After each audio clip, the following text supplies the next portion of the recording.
Back, and now we want to talk about how is momentum, which we defined in our previous segment as being mass times speed, or mass times velocity. And now we want to tie this to forces.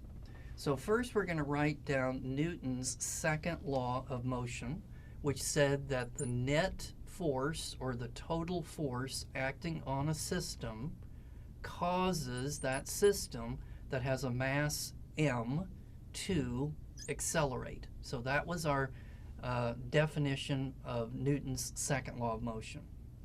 Okay, but let's write down, instead of the letter A, what is it? So we've got mass, and then the definition of acceleration was it was the change in speed of an object, the change in velocity of an object, divided by the amount of time that it took it to do it in.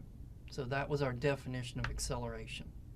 Okay, now another thing that you ought to remember from algebra was that if you had something like this, where let's say it's a, and then you're multiplying it by x plus 1, do you remember that you could distribute it, and you could take this a and you could put it inside the parenthesis, and then you would say that this is going to be a times x plus a. So hopefully you remember that from algebra. So we can do the same thing to this formula here, where we're going to take this mass and we're going to put it inside the triangle thing. Now remember that the triangle thing means change. So it's going to be the final velocity minus the initial velocity. And what we're going to do is we're going to take this m and put it inside of there. So now what this is going to be equal to is going to be the change in mv divided by delta t. Okay, but what is mv? So mv is equal to p. So we can finally change this thing and say that it's going to be equal to the change in momentum of a system divided by the amount of time that it took it to do it in. And so this, again, is going to be equal to force. So this is another way of writing Newton's second law of motion. As a matter of fact, this was the way that Sir Isaac Newton originally wrote his second law of motion. He said that forces change the momentum of a system with respect to time. So that was the way that he originally wrote it.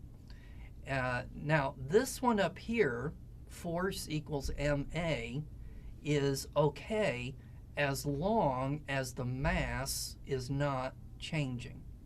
As long as the mass of a system is constant, then it's okay to write force equals ma like that.